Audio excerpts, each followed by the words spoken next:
Well, hello.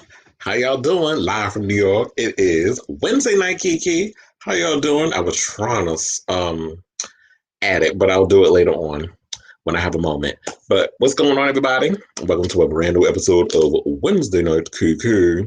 It's Kris Avalon, and I just wanted to come online because I missed y'all. It's been a week. It's a lot going on. My anxiety is through the goddamn roof. There's just been so much going on in regards of this election. I didn't take my mind off it. Like yesterday, it was just too much. Like the energy was just crazy. And we're gonna get into that later on because I know like things are changing, things are fluctuating, a lot of stuff is going on. So we'll bring that up in a while. What's going on, like keeping up with the numbers and all that stuff, but I just want to take my mind off that. And hopefully you guys who are watching, we'll do the same thing. So there's a plethora of topics that I want to get to. So we're gonna start back maybe a week. It's Halloween, last Halloween, which just came and went. I didn't do anything, quite frankly, for Halloween and all that good stuff. So I just stayed my ass home and watched some horror movies. I tried my damnedest to find some good shit. Wasn't even a lot of good horror movies on. But yeah, so the first thing I want to talk about, because we're going to get into a lot of celebrity news, stuff that's been going on, and then we're going to break down what's been going on in politics. Like, we're going to read Loose Change and the rest of these other fools for filth with them align themselves with the orange fucking White House. So we're going to talk about that also. But first, I want to talk about Halloween Kills. So that trailer came out as a surprise on Friday, I want to say. I don't remember. It came out over the Halloween weekend, and I gagged. It was 37 seconds. I loved what I saw so far. They didn't really give us a whole lot, and I actually like that they didn't. Obviously from the trailer and everything, it takes place the same night as of the events that happened in the 2018 movie.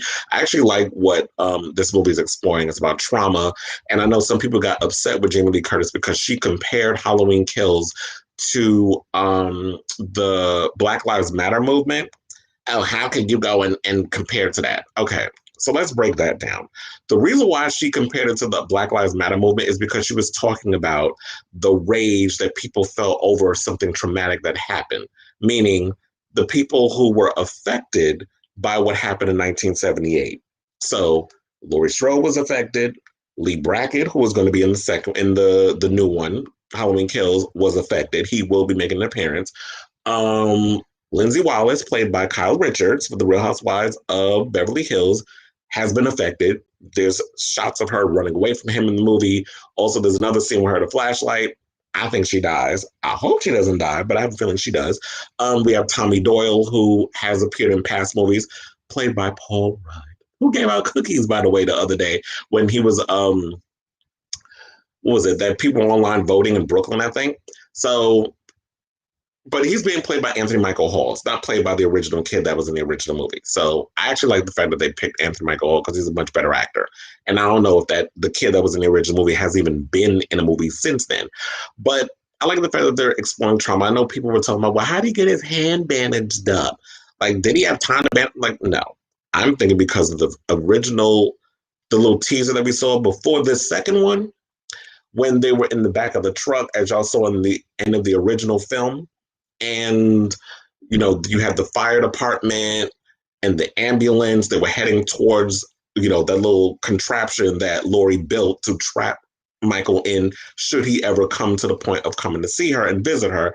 Yeah, we got the trailer playing in the background. I wanted to have this whole thing. So there's a shot that you'll see of him picking up the mask. The hand is bandaged up. I'm thinking they're going to do sort of a play on Halloween for the Return of Michael Myers. Remember when he got transferred? He was being transferred from one hospital to another, and he was in the back of the ambulance, and then he escaped, and then he went after, when they went on that whole Jamie Lloyd daughter situation. So I'm thinking that's kind of what they're going to do a play on, because in the previous film, they did kind of do a play on stuff and events that we've seen in the other movie.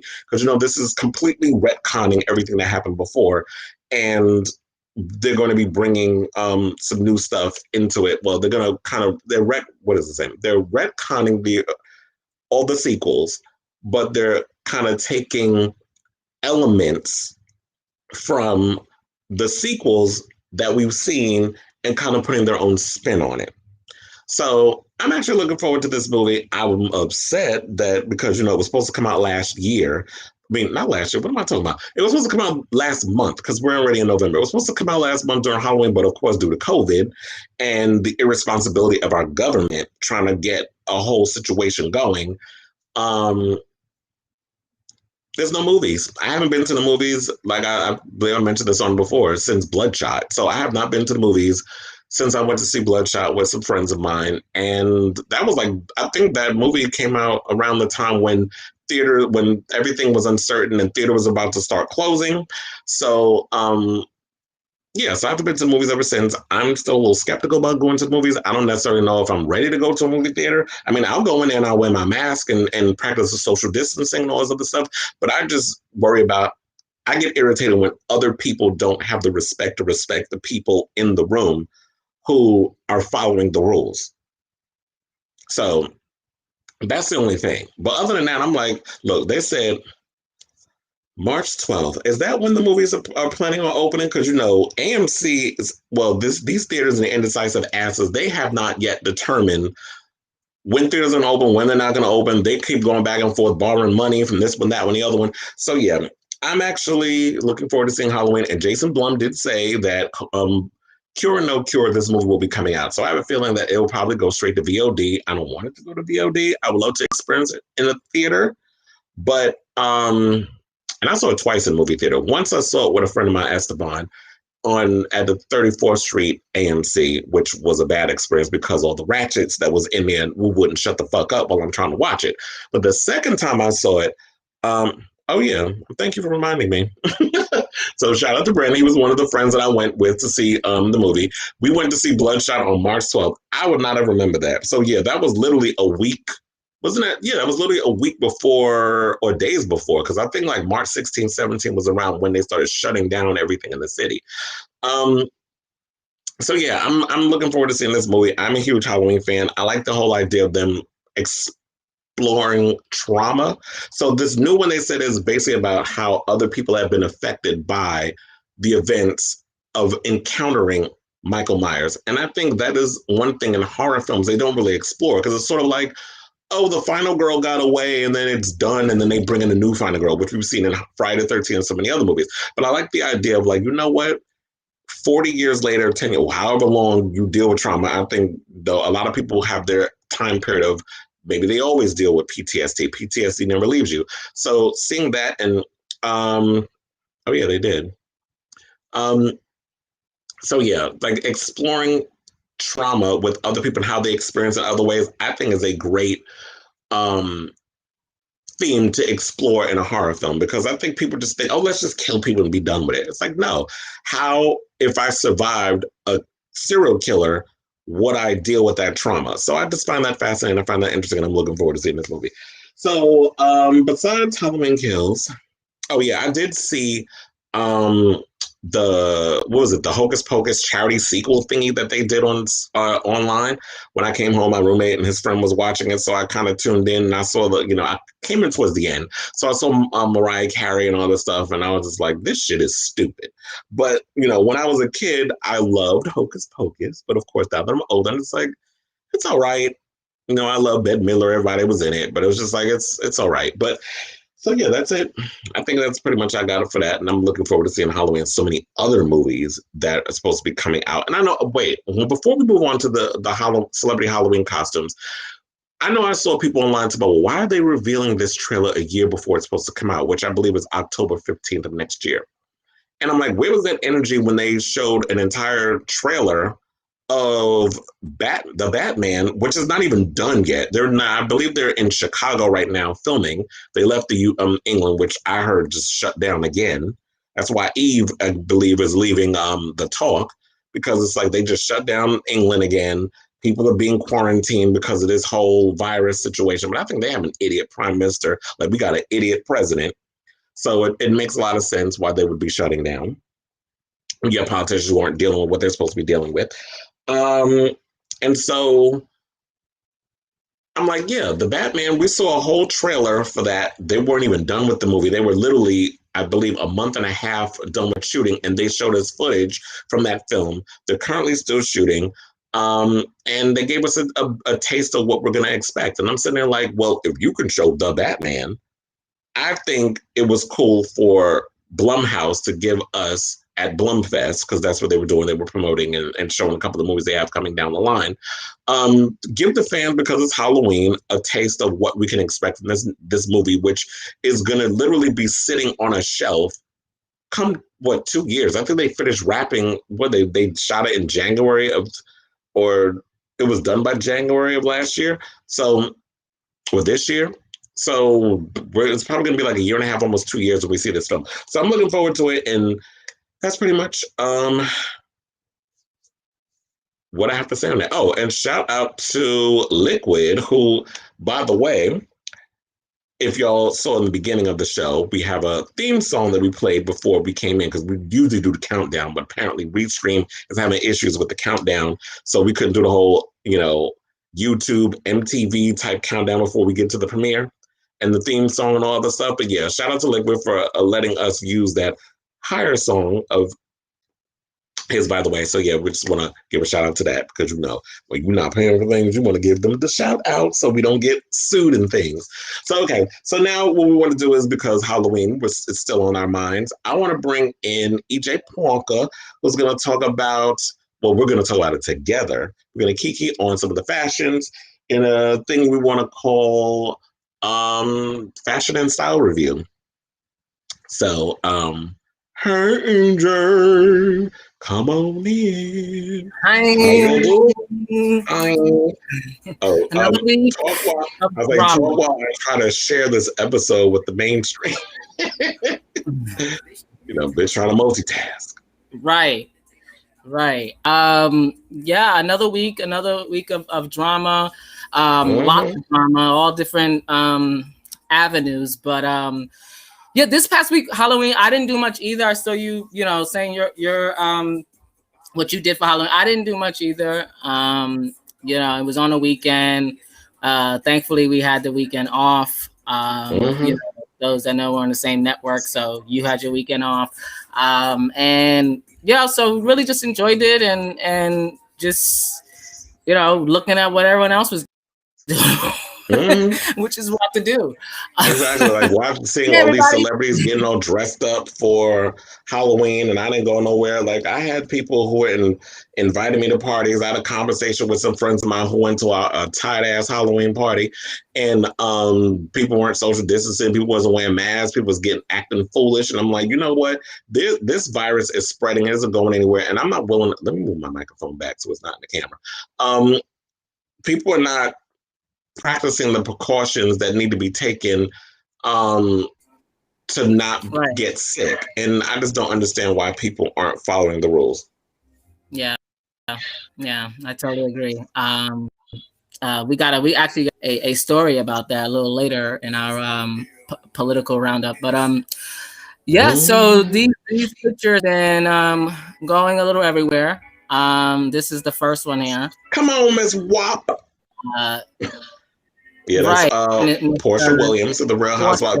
This is me picking. Well, we were picking out our faves, our favorite looks of the night. And I did mention while we were talking about. Oh yeah, I forgot to mention that. Like, whatever y'all, for those of you watching, whatever your thoughts were on the Halloween Kills trailer, I would definitely love to hear your thoughts on that, as well as definitely chime in with us as we go through these pictures and let us know what your favorite looks were if we don't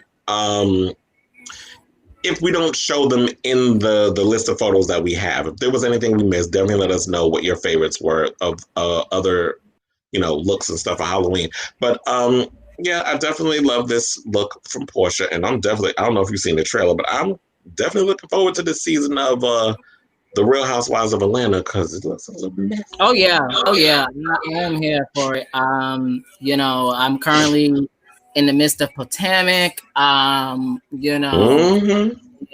I'm loving what they're doing. I never watched Potomac before, but this season with all of this mess, I can't follow what the hell is going on. But I'm just thoroughly entertained by the drama. Yes. Candace is my girl. And so I was watching E the other day, and shout out to E Network for doing a racism in America, sort of like, I won't call it a town hall, but it was like a just panel, and Nina Parker was running it, and Justin Sylvester was there, and it's good to hear people points. And you had Giselle from Potomac. Wait, didn't she? Wait, hold on for that. Didn't she do that? Didn't they also do one on Bravo? I could have sworn that yeah, it was on Bravo too. All of the network, all the channels, yeah. E and Bravo as well. Yeah. Mm-hmm. Okay. But yeah, it was good. They had Giselle from Potomac on there, and a couple other people from Married Medicine and all the reality shows, and also from Southern Charm, whatnot, who's not bad looking, I'm gonna say. But it was good to hear people's opinions, you know, and just viewpoints on where we have to go as a country. And I'm sure that's on everyone's mind today. Exactly, because we definitely have a long way to go, especially when we're seeing a child. I don't want us to go down this rabbit hole of the politics. We are going to save that for later on. Not yet. But it's just so like, yeah, this whole neck in the polls, like after everything, I don't get it. But anyway, yeah, so we got Portia Williams as Cardi B in the WAP video. Oh yeah, I did say like what I didn't understand was how come a lot of celebrities were just dressing up as other celebrity looks in music videos, because we're going to see a lot of that up in here. But then your partner DJ did point out something interesting, which had me thinking like, you know what, you might be onto something. And he basically just said in so many words that it just could be that a lot of them don't want to get any backlash on social media, and so they're just playing it safe. Yeah, especially to what's going on now. This that cancel culture. Well, let me that in air quotes. Cancel culture. I don't think that's a real thing. I don't either, because I don't think you can cancel people like you can cancel a sitcom or a 1 hour drama. But okay. However, you can cancel them with your bank account and your wallet. So, and that's kind of where the cancel comes from, like to take control. But people don't like cancel, just like we don't like the word exiled or get out, whatever it is that makes you feel like, you know, other. But yeah, so I agree when DJ said that. But yeah, I you know, like we spoke about it even before. Like it's just, you know, I don't really see the issue, but I understand people that have viewpoint you have about celebrities dressing up, and Portia is looking bomb, you know, as Cardi. Here as Sky Jackson doing Foxy Brown. I didn't even know that was her at first. Like me either, because I'm like looking at this photo, I'm like, she literally looks like Foxy Brown there, even down to the eyes and the lips and the complexion. Like she looks very spot on as Foxy from the day. That's from her? Wait, yeah, her debut album was Il Nana. The second album was Broken Silence, which someone stole. I don't know who did it, but somebody stole that damn CD from me. But okay. And we got somebody else dressed as Miss Foxy as well from her album. Yes, we do. Speaking of Real Housewives of Atlanta, Marlo Brown. I'm talking about the Broken Silence album. Yes. I like Marlo. I mean, I certainly I didn't even know this picture to you sent it in the chat, whatnot. But she looks bomb too. I mean, listen, everyone did their thing, you know, and I do think it's a safe thing for them to do. And if you grew up with these artists, then I think you're kind of in the same feeling like that. You know, it's a dope thing to you know. I mean, speaking of, we got someone who got a lot of controversy.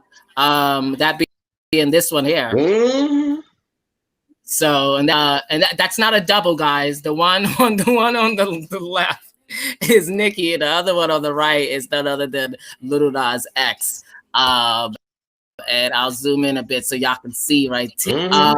And yeah, and I mean, I think he looks bomb. You know, he did his thing. And clearly, as you know, Kris, the men. Oh yeah, we got that story. Hold on, let me get to it. So Lil Nas X basically clap back at the likes of 50 Cent and Dave East, who had so much to say about Lil Nas X dressed as a woman. My thing is, I don't understand why a lot of these rappers, if you have a problem with a gay man dressing up as a woman, and Lil Nas X has come out and said he is gay. So gay men, I know it's so hard for y'all to wrap y'all brains around it, but some gay men love to dress up in drag and look fierce doing it. Some of you straight people be out here trying to do it on, what's that, lip sync battle and all that other shit. I know y'all be trying to work out y'all real tea on that show. But I will say, Lil Nas, exactly, Dijon. Shout out to my sis, Dijon, watching, by the way. Yes, Lil Nas X turned it, but what he said was because, 50 Cent, or as I like to call him, Loose Change, that old queen who loves the comfort of a male escort, by the way,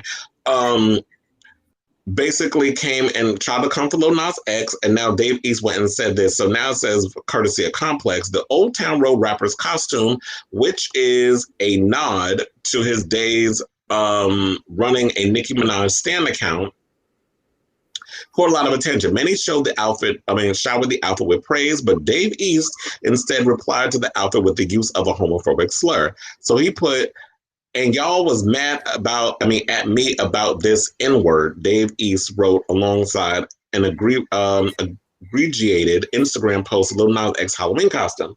He put, Batiman bun up. And I don't even need to tell y'all what Batiman mean, but it ain't, hey boo, that ain't what it stands for. It's the F word. And I don't mean... What was I thinking? Well, I don't know, because I'm about to say the F-A-G, whatever. So he wrote in another post for Addict, I gotta move to Jamaica at Popcorn music on my way, Trouble.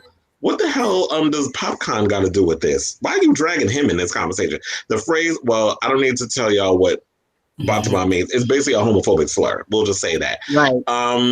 In which and of course in Jamaica, I don't know if y'all know this, it's homosexuality is still outlawed, but only for men, according to the International Lesbian, Gay, Bisexual, Trans, and Intersex Association. So wait a minute, you could be a Batiman if you're a woman, but you can't if you're a man? Basically. Okay.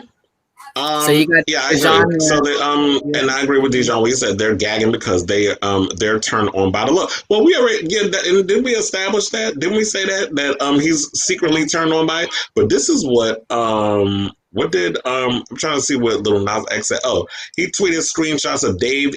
It says it's Batiman's niggas can't even be homophobic the proper way. SMH butchering the hell out of the patois. Was what he replied, retweeting screenshots of Dave East's since removed posts. He says, bro, I don't bother a soul in this industry. All I do is tweet and make bangers. Leave me alone. Damn. And I agree with that. It's like, if it don't have nothing to do with you, mind your goddamn fucking business. Like, why are you so press? Why are you so pressed by what other people are doing? If you don't like gay people, don't hang around them. If you don't approve of gay marriage, don't marry a gay person. Go over here, make your money, do your job, mind your business, close the blinds. Nobody asked you for your opinion. I didn't even know who the fuck Dave East was and why he's so important. But it's just like, you know what? Lil Nas X, I will say, looked it good. I said looked it on purpose. It's like he looked it good. Cinch wasted all the stuff. And then one of my friends on social media tried to be shady. It was like, well, anybody can pretty much pull off that look. I'm like, yeah, he looks like, that body is like, that the T-girls when they go to the right surgeon. That's how you get that cinch waist and that big ass and, and the big boobs and you get that whole hourglass shape. So yes, Lil Nas X looked good. Nicki just had a baby, so I doubt her body looks like that. Now she's probably hitting the gym or getting fat transfer, whatever these girls, when they go get the Kim Kardashian special. But yes, he looks good. Mind your business. This ain't got nothing to do with you. And we got other looks and things. Yes, we do. We do. Oh, wait a minute. No, wait, that's not a costume. Hold I was on. gonna say that. Wait. It kind of is when you peel back the layers. That's how Miss Baby Gremlin and Ice Coon look. That's how they really look underneath all of that hand makeup. Oh my God. The twins from Lovecraft Country. I'm sorry. Yeah, I'm sorry. That's not a costume. I didn't mean to do that. I didn't mean to do that. That's their true form. Child, we know So that's we got, that's how they really Normani here. But that was funny though. We got Normani as Catwoman. Meow. She looked good here. Now I just need Normani to actually do something for once, like focus on putting out some goddamn music instead of just, throwing up pictures and all this other stuff. And you want to know something, Dijon? You pretty much said something that we were conversing about in the pre-show before we went live, because I know it's hard. People thinking like I just throw this shit up and then I just start freestyling at the mouth. That's not how television programming and creativity works. But some folk. So we were preparing for this episode with the topics, and we discussed, it's like our little hot topics meeting. And we were basically talking about what you said. When you were talking about, let's talk about what they do secretly in the bedrooms. They're probably beating their meats, fantasizing about what could have been. Didn't DJ say that? When he was talking about Dave East, when he was looking at that, he was talking about the beat onto that picture, was feeling all kinds of guilty. Yes, and felt the need to, and working out his toxic masculinity. Mm-hmm. Yes, exactly shout out to Pray Tell, where he'd be saying toxic masculinity. Played up the whole toxic masculinity thing by trying to release their guilt by spewing homophobia. Because like I said, real men don't give a damn what you do in the privacy of your own bedroom. But yes, back to Normani. She looks cute here. I need her to focus on putting out a good record, because Motivation is over a year old and we've all moved on. Right. Yeah. She's like a lot of artists. The labels are just, they're especially now. But hopefully soon. I mean, hopefully, because it is the girls are demanding it, and I'm one of them. I definitely want to see more music from her. I think she has what it takes to be the next big star. And hopefully, I definitely see it. Yeah, me too. Hopefully, they give her just. I just feel like the industry doesn't know what to do with her. Right. Speaking of, she wants to do pop, and they want to make her like this R&B girl. I'm like, nobody's listening to R&B music. Look, I've been telling Kelly Rowland she needs to do a damn dance record and become this generation's Donna Summer since forever. But this bitch keep putting out R&B songs that nobody cares about. So I don't know what I'm talking about, apparently. But yes, let's get some Cardi B as Medusa. Speaking of the devil, since we were talking about her earlier. Yeah, I like it. She dropped the whole divorce thing with Offset, but we not gonna talk about this woman with the rapper was. We're not gonna talk about the rapper with Stockholm syndrome. We're gonna move on and just talk about this outfit. Right. Only good thing Cardi did for me, aside from this outfit, was to endorse Joe Biden and help get the turnout. Who I believe will be our next president, by the way. Absolutely. Coming up in just about 20 minutes, I have the latest results. Trump supporters stay mad. But yes. Yeah, you said you have the results of you have the results. You're gonna have the results of this whole situation. Yep, I have the latest rundown on what the numbers are, so just stick around for that. But Cardi B looks amazing. Clearly this is what good money can get you. I'm sure that suit, I mean that Medusa, a tail at the end, that it looks really amazing, like amazingly done. So I'm sure it just took a while for her to get perfected. This is the part of celebrities that I love though, because it's like, this is where they put their money where their mouth is. And, I'm sure, like I said, it costs a cute penny and it is for the gram and to go viral. This is what I said. This is money well spent in regards of putting on a Halloween costume. Not what J-Lo did, by the way, where, girl, you could just get yourself a cheap wedding dress, twist up, tousle up your hair, and anybody could be Madonna, child. But then I was like this look. So I was like, you can go to the Goodwill and get that goddamn wedding dress. But Who the hell was A-Rod trying to be? Was he trying to be Ja Rule? I couldn't figure out who he was trying to be. Right. I don't know. I think it is Ja Rule. I mean, I don't know. That's a good question. I don't know. I have no idea. Yeah.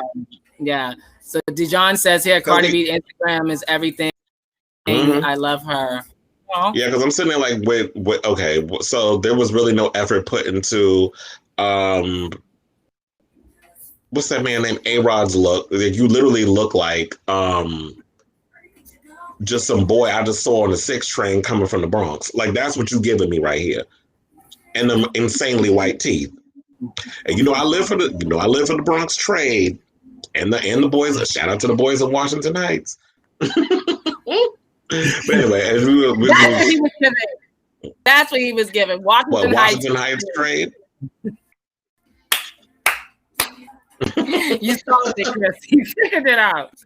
Oh man. Like, and unless you speak New Yorkese, you know what that means. But yeah. So there was another picture that I saw of her with somebody on a white coat. I'm wondering, was that supposed to be the Puerto Rican Diddy? I don't know if I sent you that picture. I could probably. Was he trying to be Mike the Situation? I mean, in a way, I can kind of see that.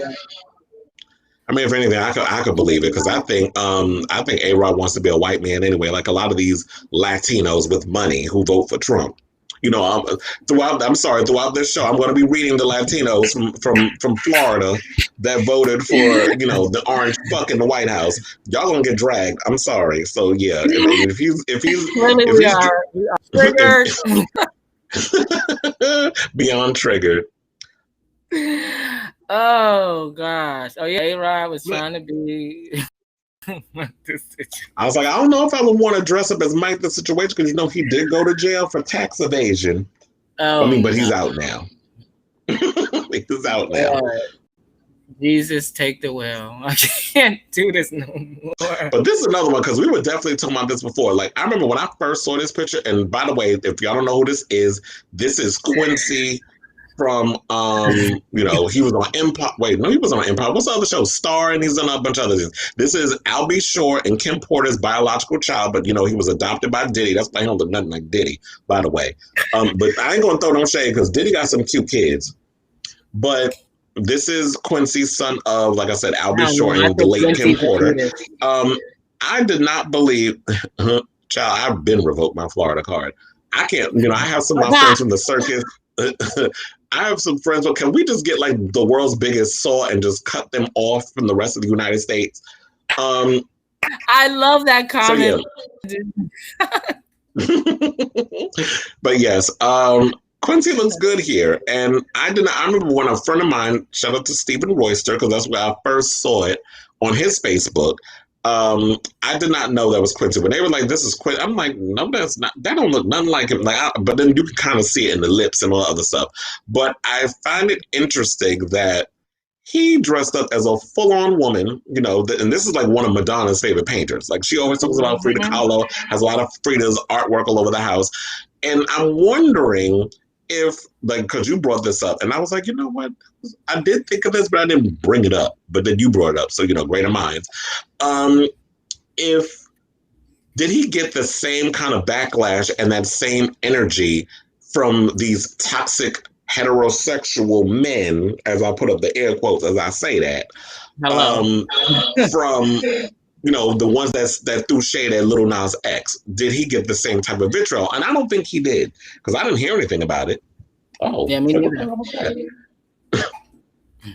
Me neither. I don't know. I mean, we would have heard about it by now. But I think it's clear as day why Lil Nas X got the backlash that he got. He is gay. It's just like, y'all just can't take black men looking better than y'all.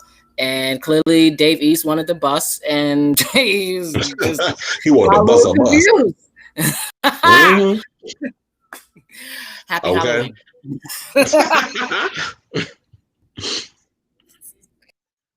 Kid on Wednesday night, honey. I know, and child, I don't have no alcohol. I'm just drinking water. Oh my God, me too. Well, I'm drinking tea with a little bit of pineapple in it. I'm sorry, I'm bougie.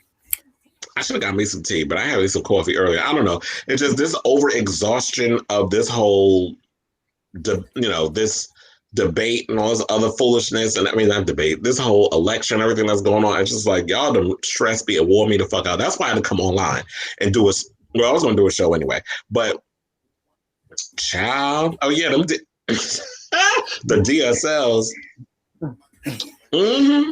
Oh yeah, I have to say, the lip gloss. In the words of Lil Mama, the lip gloss was popping. Okay, honey. Okay,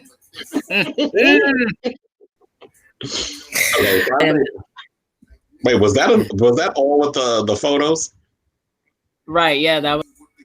Okay. I was like, I don't remember how many I sent you or whatever.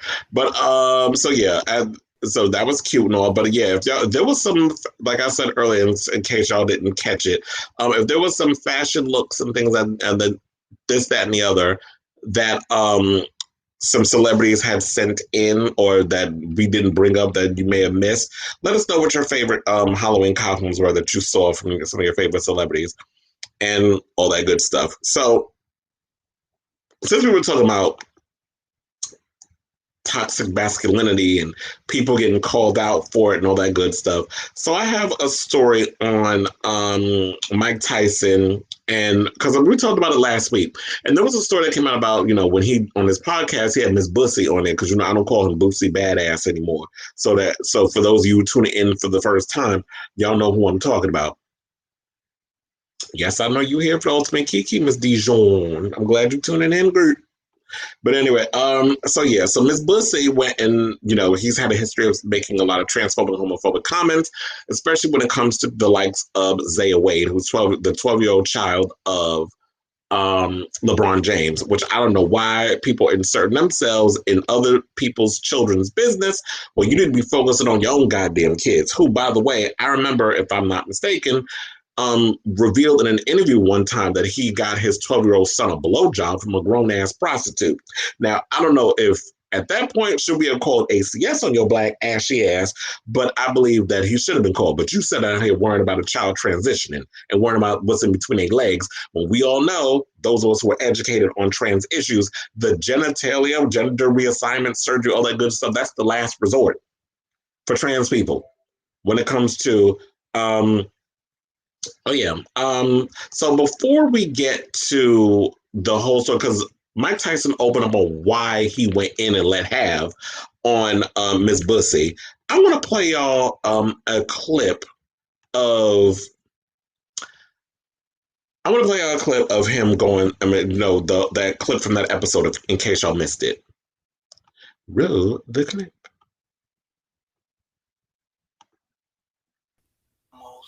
Well, I know a lot of times I need to shut the fuck up. It's just. Why don't you? I don't know, man. It'd be hard. Why do you say person that might be a homosexual? Why do you say that about the possibility that you're a homosexual and you by disrespect them, you further yourself from being a homosexual or thinking you make homosexuals? Nah. I'm straight as an arrow. I'm just saying, I'm not saying you are, but if you're straight, why do you? I really commented on the Dwayne Wade situation because I got offended because it's a child. That's why I really got offended. And that's why I really said if it was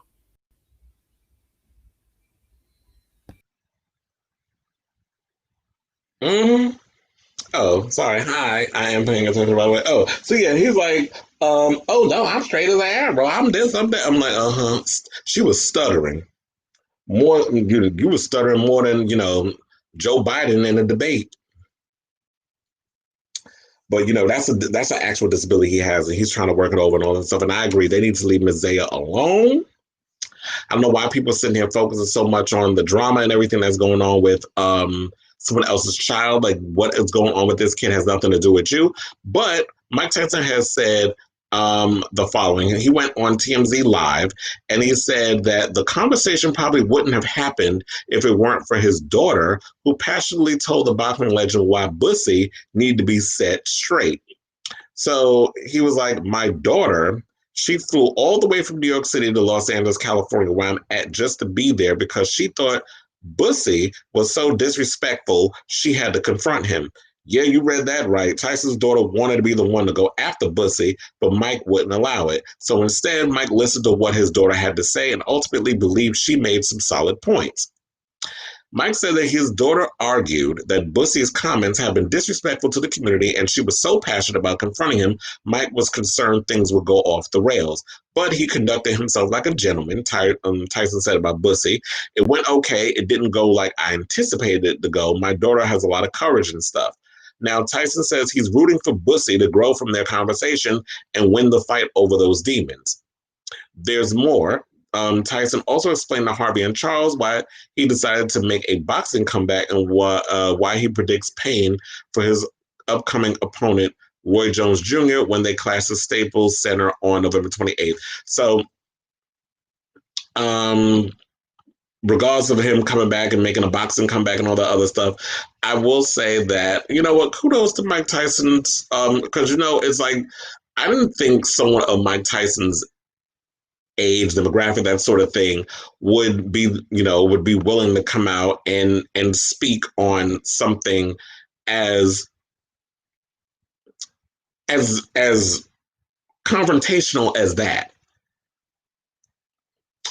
He might have been reaching to find out, but I think that is I think that's a valid a point, because I think we all say that. It's like when people focus so much on homosexuality or someone being trans or speak on things that they don't understand, it's sort of like, well, are you secretly gay? Are you one of those type of straight guys?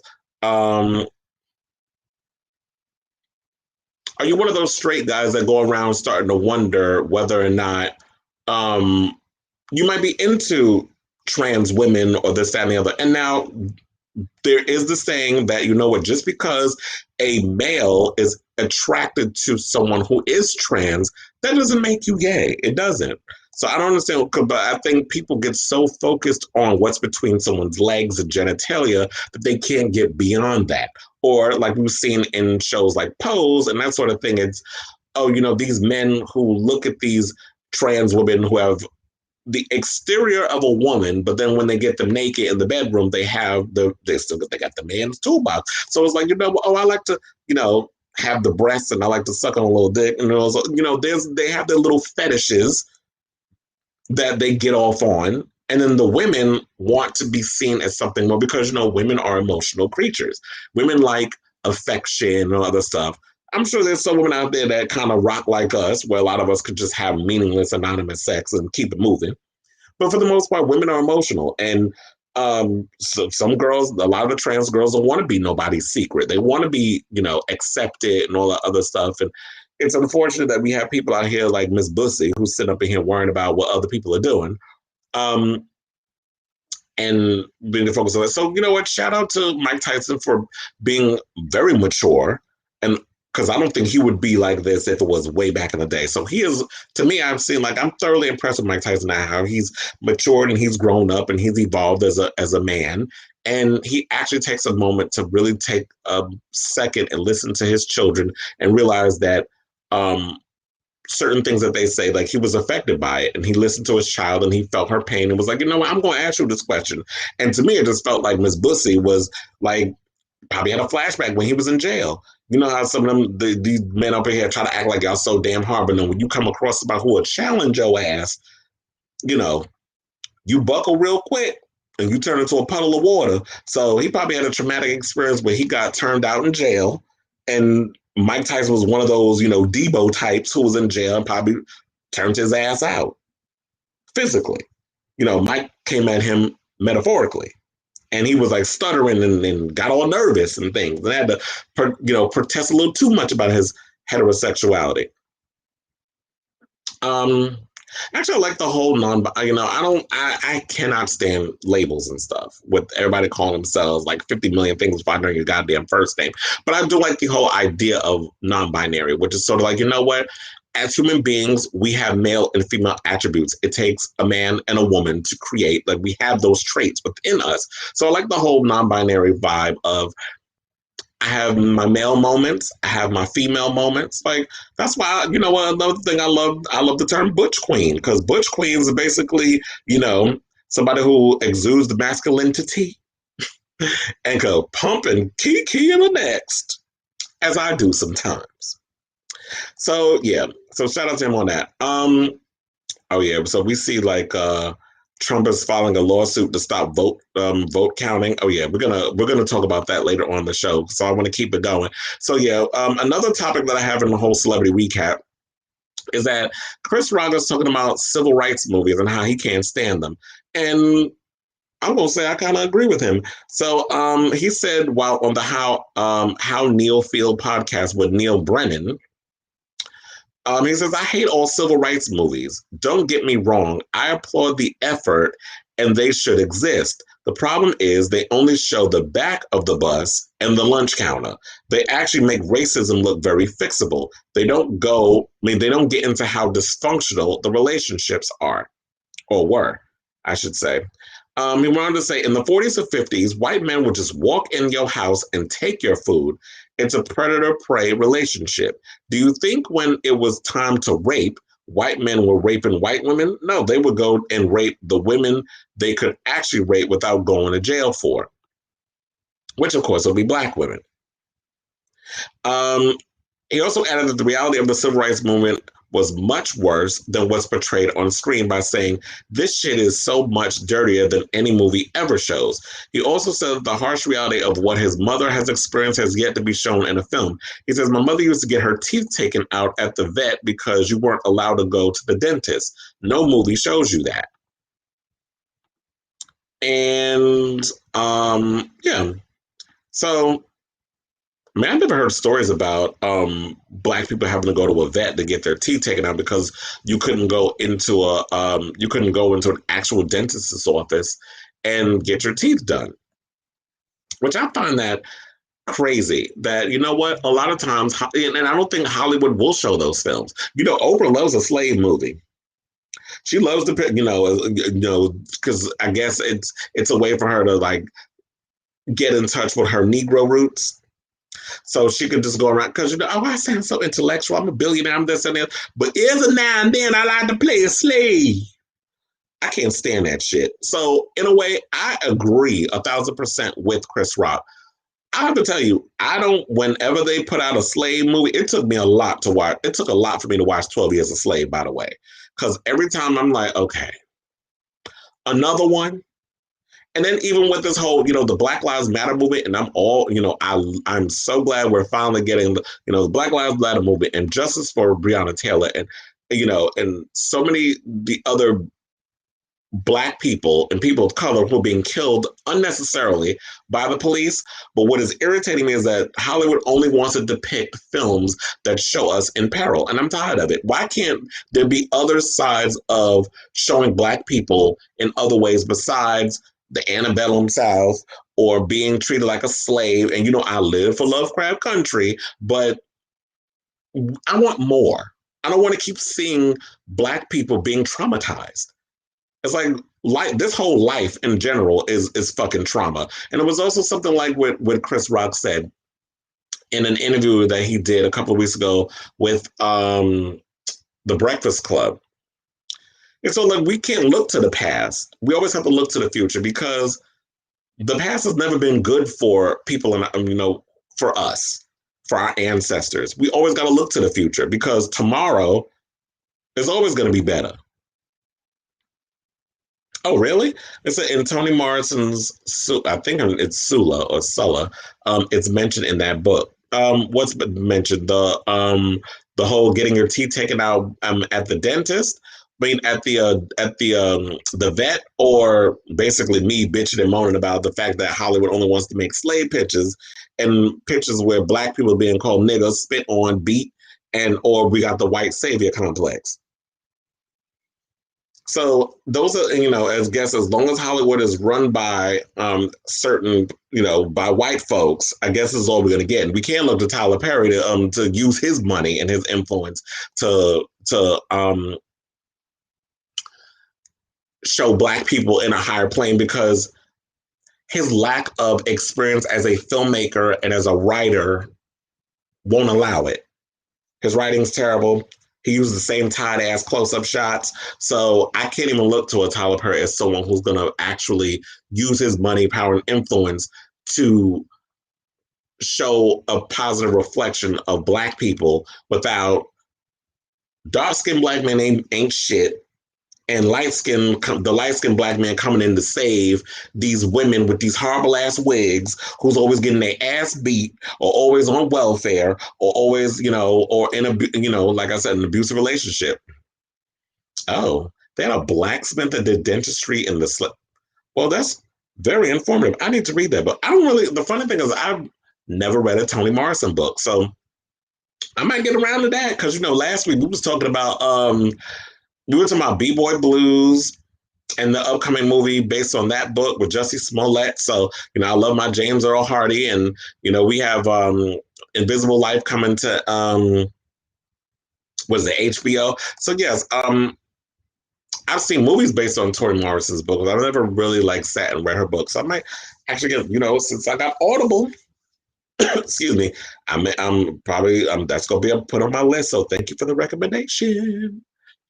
Okay, so moving on from this topic, so Vivica Fox is opening up about her role as Frankie in Set It Off, and basically says that, that's like one of my favorite movies from 1996, and not just because Queen Latifah played I was gonna say Miss Cleo. Miss Cleo was the sidekick, but so not because she played Cleo, but it was we had Frankie from the, Stoney from the Bronx, played by Jada Pinkett Smith. We had Kimberly Elise, the whole bank robbing movie. I heard they were trying to remake it. Don't remake that movie. It's a classic. I wonder, is it still on Netflix? Because I don't remember. I don't know. Netflix and all these other streaming services, they put things up and take them off so many damn times, I can't keep up. But anyway, so she's opening up about the role and basically said that, this movie, I cannot believe, came out 25 years ago.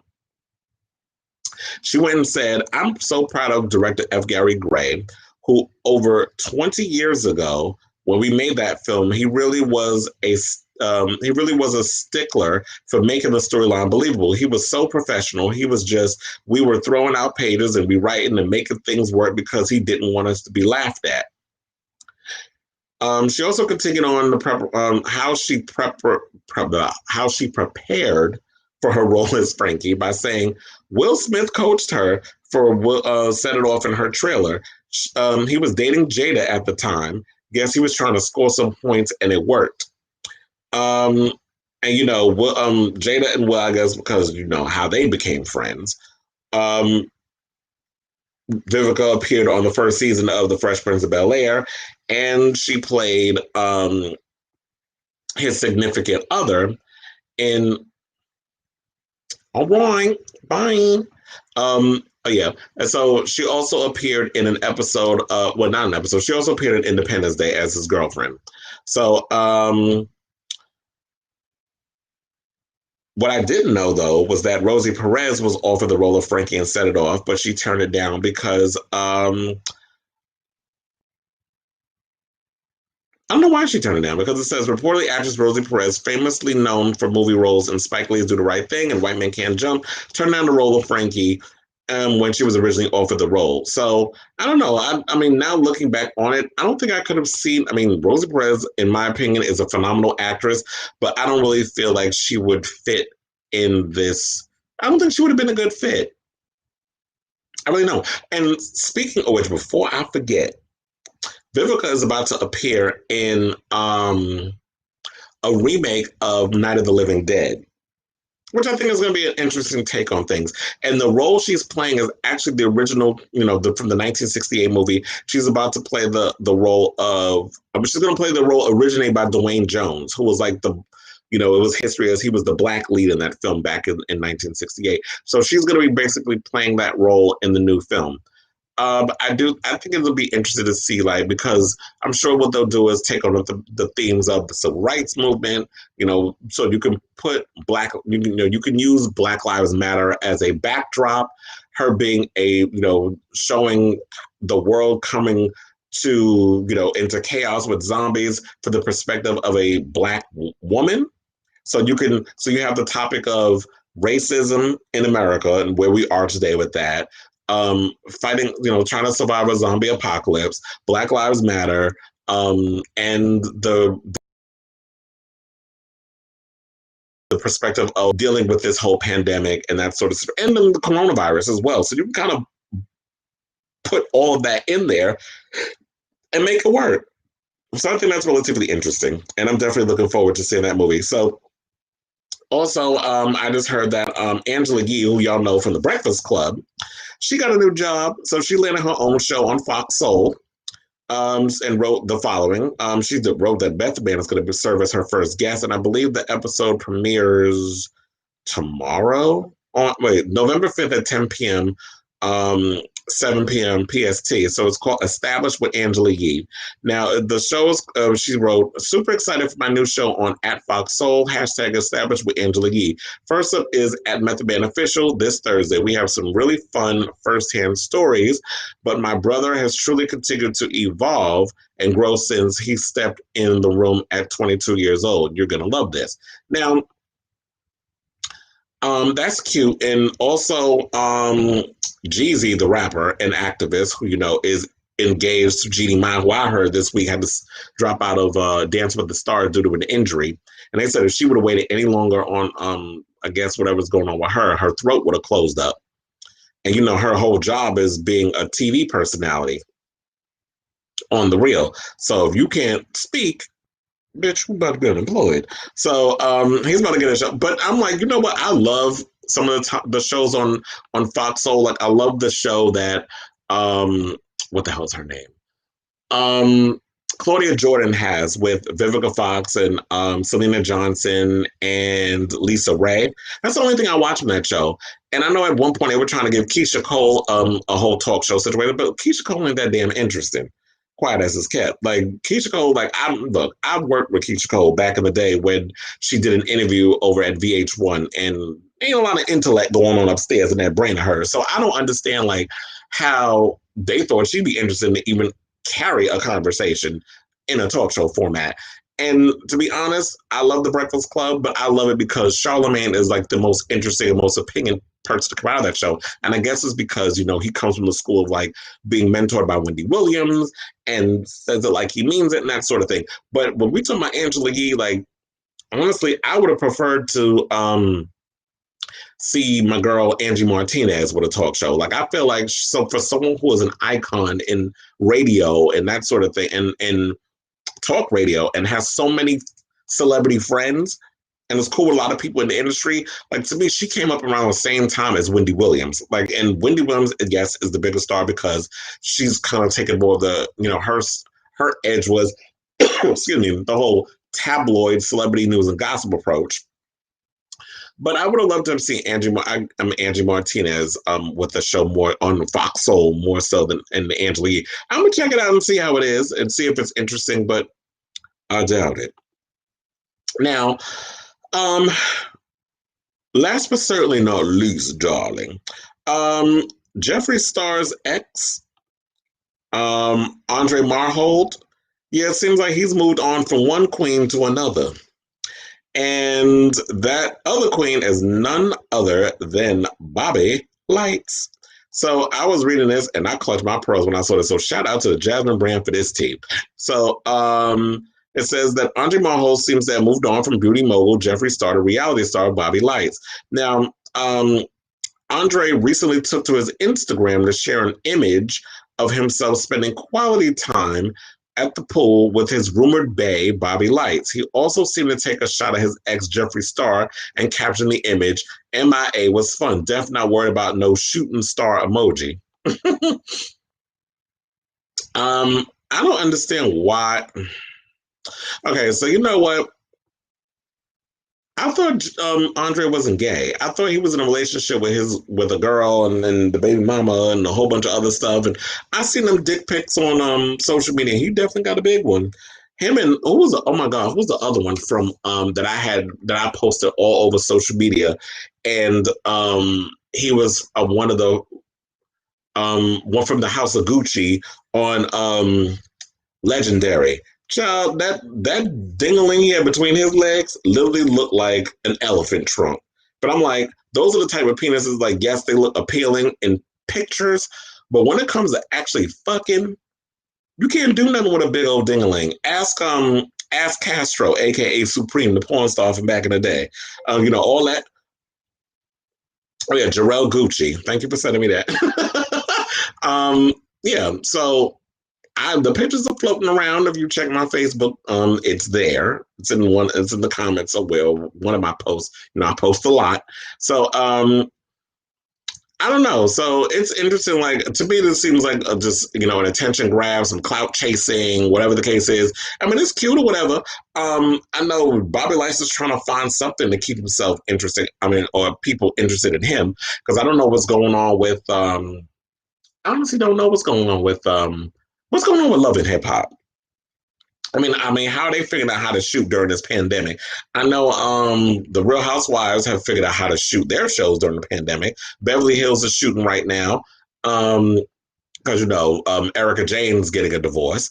I'll talk about that on the Saturday show because I'm sure a lot more is going to come out about that. So there's a lot that seems to be going on in regards to this. So this is clearly like a clout thing. And I'm entertained by it. And Bobby Lytes, I don't know. I mean, I don't know what's going on with the music. Remember, you were at one point trying to do music, but it seems like you're trying to jump into porn. Because didn't he do a sex video with Raheem Shabazz? So I'm definitely just interested in seeing what's going on with all of that. And yeah, to me, I was like, look, Andre never claimed that he was into guys and this, that, and the other. But if this is going to get you some attention and keep you trending on social media, I'm here for it. I'm living for the drama. And, Bobby, the new teeth, she's definitely working it with the looks and the fashions. So she's going to be up in here taking dick on OnlyFans. By all means, do you, sis. Okay, so what we're going to do right now is we're going to take a break. We're going to come back with more of Wednesday Night Kiki, including we're going to do a political wrap-up. And then I'm going to give you all some reviews of 3 albums that came out last week. So I'm going to give a quick review of Busta Rhymes' album, the Ariana Grande album, and who else? Oh, Sam Smith. So we're going to talk about that and more. We're going to take a little break, and we'll be right back.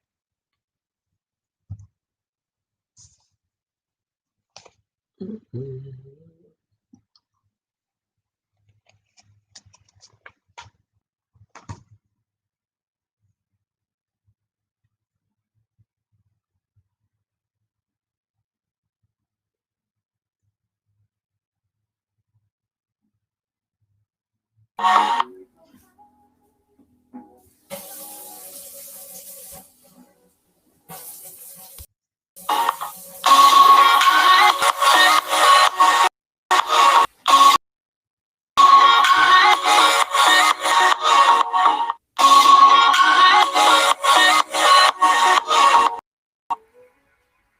And this, that, and the other, you want to see them do better, but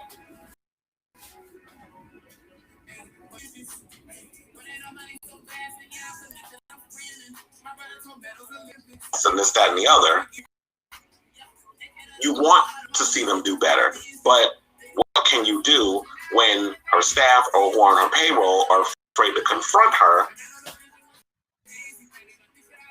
and do what they can do to get her the help that she needs? I guess executives over at Fox or Mercury are going to have to step in and really get in that ass and have her straighten up and fly right, which is probably what they did on Monday. They probably told her, you don't get it together, you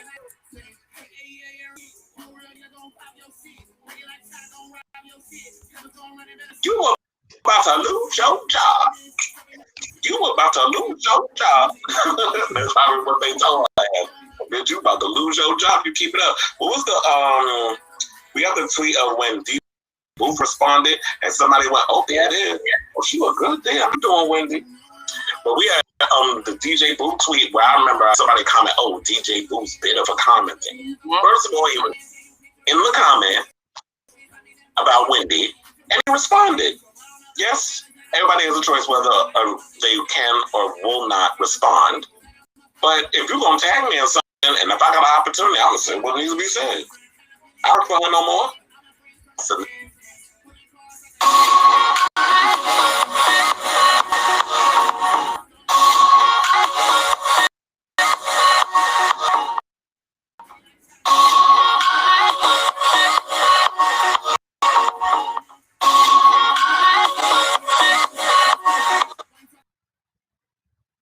well, hello, everybody. Welcome back. I want to say that was what y'all saw. That was basically a clip of last week's episode where we were talking about Wendy Williams. So yeah, every now and again we're going to just throw in there some little clips of previous episodes that y'all might go back and check out. It is available if you are a follower of the Kris Avalon public page, as well as it's all over my YouTube. So if you just Google Kris Avalon and look it up, you can add and all that good stuff. So yeah, that was cute or whatever. I'm gonna get those clips and stuff up on my IG. I don't know, for some reason my Instagram stories is not allowing me to post anything in there. So I'll be posting up on my main page or whatever, so that way people can follow.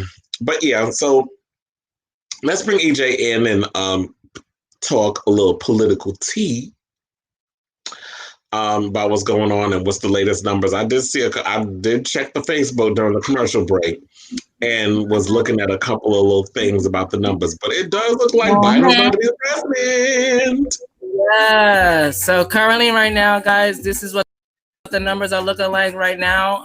Biden is up at 264. We need 270. So right now, it is definitely a shoo-in that we will be president of the United States. So everyone get excited, but hold your horses. Yes, but yes, this is at 214, as you guys can see. This is according to the Associated Press right now. But 264, all we need is 6 more votes to make it to 270, guys. The Electoral College and Donald Trump is the fuck out of here. Let's get more statistics down here.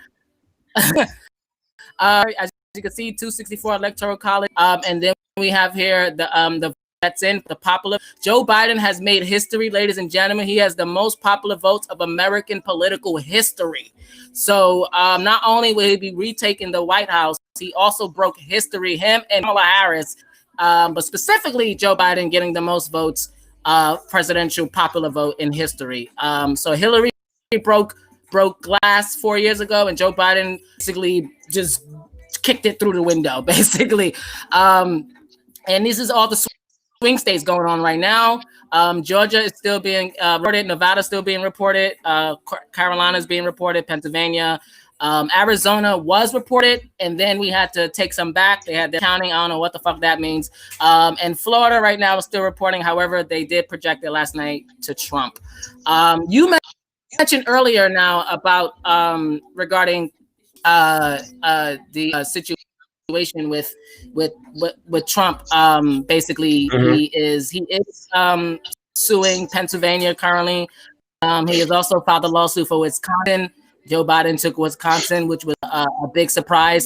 This is the Obama coalition, people coming back out, which is great sign. But the president pissed off, and he's going to keep whining. He has no legality for these lawsuits right now. There is no reason to file these lawsuits other than he's a whining bitch. And so just hope that the judges are more concerned about the foundation of our democracy compared to making a wannabe dictator happy. So yeah. Yeah, I'm looking forward to the day where we actually get to call, Kamala Harris, Madam Vice President. I just love how that just rolls off the tongue. So, right. I'm excited. While the anxiety is, Yeah, the anxiety. We definitely know that the orange turd is not winning. And he's gonna be upset because he did go on television and declared himself the winner prematurely.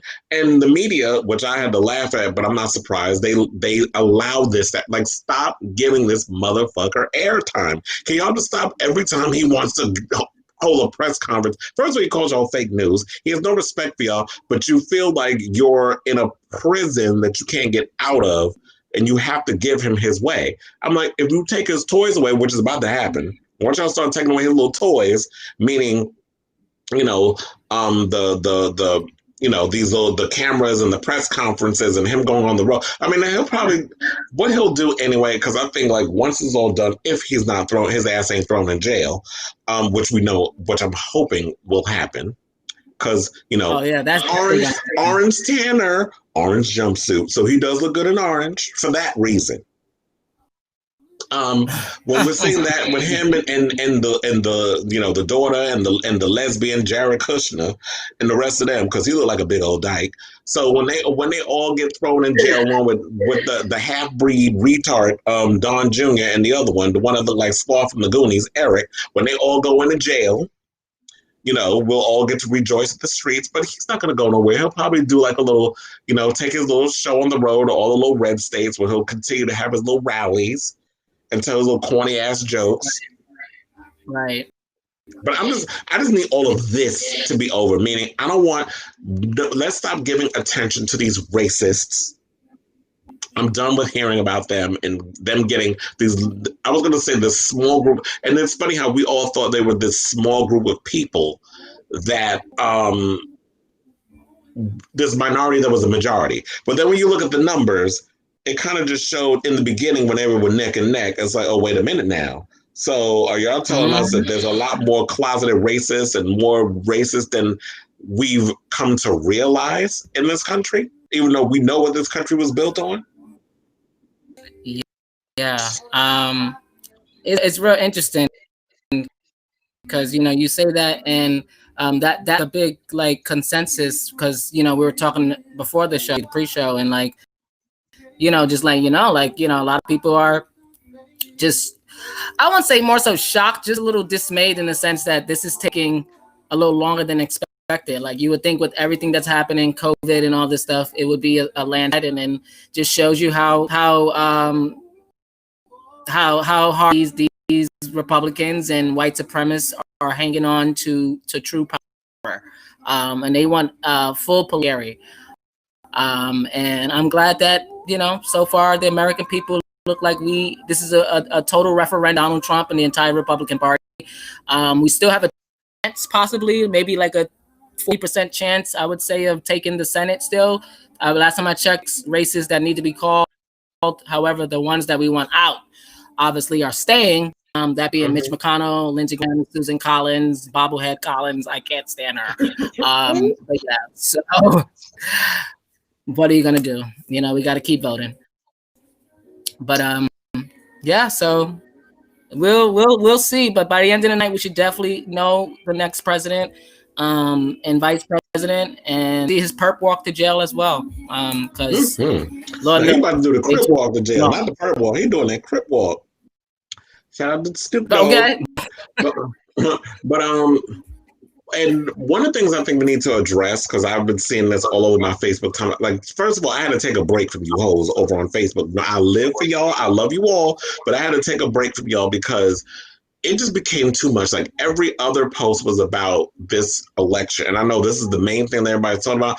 But it doesn't help with the anxiety when this is, I live for the jokes and I live for the memes and all this stuff. But when y'all up in here about, oh, it's this 1 minute, is this the next minute, y'all drinking and y'all anxiety has affected my anxiety.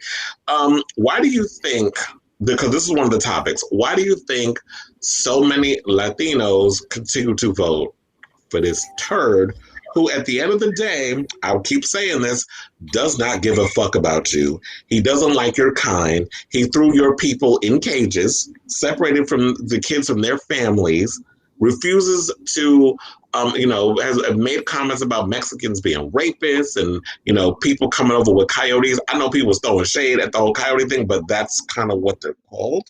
People who basically you paid these people money to smuggle you into a country. They're called coyotes. So I don't understand why people kind of look at like, oh, he was making some little comment or whatever. Like he didn't know what he was talking about. That he was correct on. Everything else is just sort of comes out of his mouth as a goddamn lie. So everything that came with the whole coyote thing was a lie. But when you talk about people bringing illegals into a country and getting paid money to do so, they are called coyotes.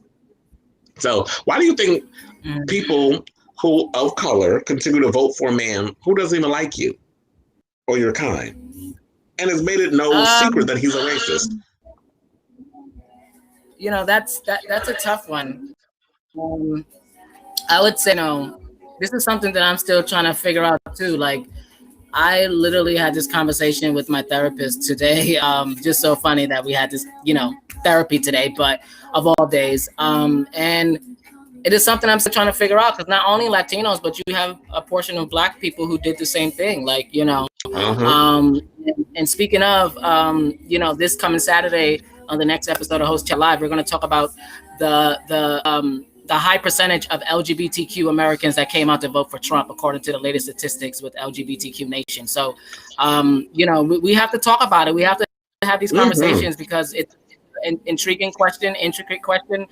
1 out of 5 TQ Americans are registered to vote. So if you are registered, then you are voting against your interest. But people we're in a selfish mentality and right now, like, in this capitalistic society that we live in is causing this. People want, they want the fame. They want the attention. They want the social media affluence. Like, they want to be relevant. Like, just like 50 Cent, like, even though he already supposedly is, but yeah, I think it's just people who believe in Turkey, because there's nothing else to really describe it. Like, if you're a man, a Latino man, or a Black man of color, like, you're into that because of the patriarchy, the white supremacy, the male patriarchy, that the macho man, that's what's appealing to him. And it's confusing because, like DJ was saying the other day, like, people are fleeing from dictatorship, from communist countries to come here, and then you support someone who's a fascist. Like, how do we do that? How do we get to this place where you're fleeing here from Cuba to go to move to Miami, Florida, or wherever part of, lower part of Florida to stay at, and then they vote for Trump?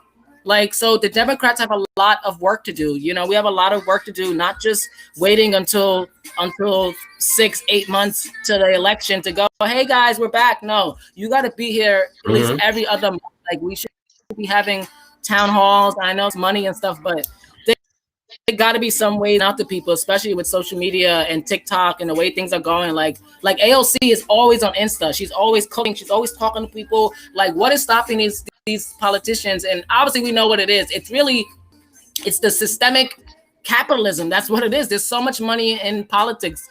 They said the latest report was that we spent approximately $14 billion with a B dollars in the political race right now. Like, that money could go somewhere, like, even though the money goes to ads and stuff, but it's like, so there's a lot of components to that, Kris. And it's not just, a wag the finger and, shame on you type of people. And that's the thing that me and my therapist was like trying to balance, because you want to, what the fuck is wrong with you? But at the same time, it's like,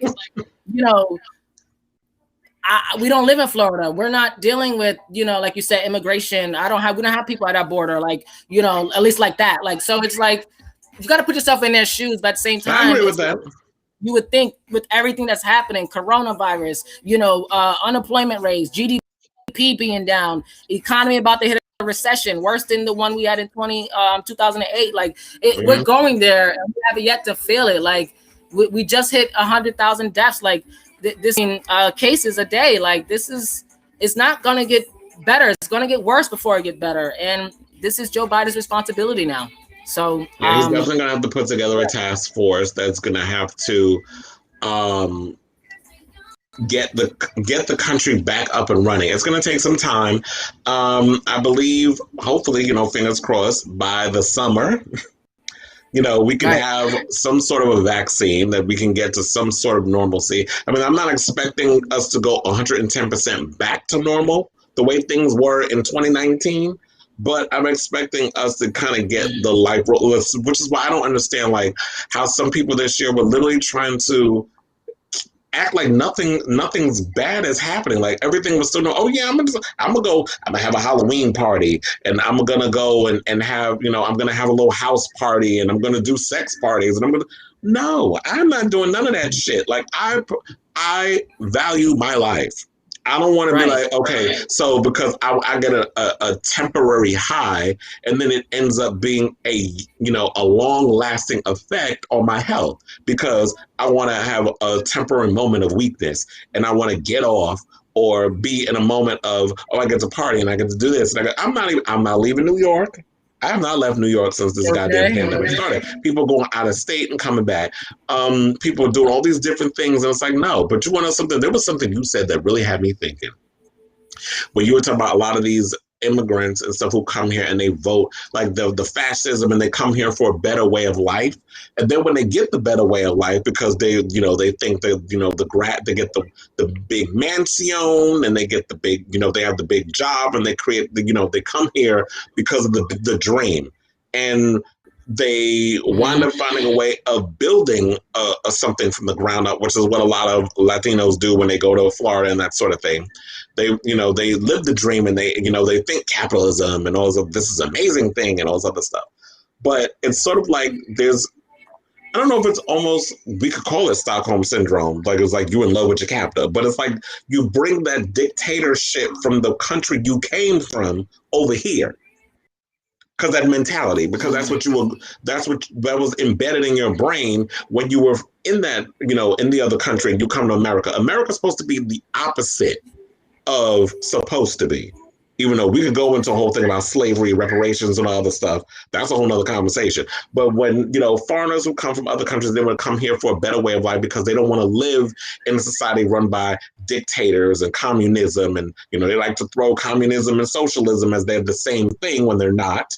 I wish people would actually look up the words in the dictionary. When I don't know if it's in the dictionary at this point, but you can look it up online and know what the hell socialism means versus versus communism. Not the same thing. This is what that piece of shit who can never keep a job or make money on his own businesses, so he has to rent out his damn name in order to make a coin, which is something he learned from doing a Celebrity Apprentice, by the way. This is what he has to resort to doing. And I don't have to look that up. It's called me paying attention and keeping, memory of all of this. I'm seeing how this man works. But I was thinking in a way of like what you said is like, I think that's what that is. I think a lot of times they come from other countries, they come here and they bring that mentality of what the way they came up here. When once you come to a country that doesn't have that anymore, you can let all that go. But it's in a way, it's no different than how, when we're kids and we're raised a certain way by our parents. When you get to be a certain age, that's the toxic shit that you learn as a kid doesn't escape you. It's still with you until you learn to deal with it, as you are doing with a therapist or whatever or some kind of help that you seek to try to exercise those demons and make yourself a better person. So that's what I'm thinking. The reason why a lot of people like to, vote for Trump, because it's like being in a relationship with it's like being in an abusive relationship, I guess. Yeah, I mean, and also we have to understand that, there's a portion of deep-rooted conservative, and, even though I don't understand what that means anymore, because, this party that completely destroyed what the Republicans stood for. So, and they have a lot of work to do themselves, but, and this is why I say we need a third party, because I just feel like, we're all going right now because, no one, the other side is nothing that benefits us, or if you're affected, it doesn't benefit you.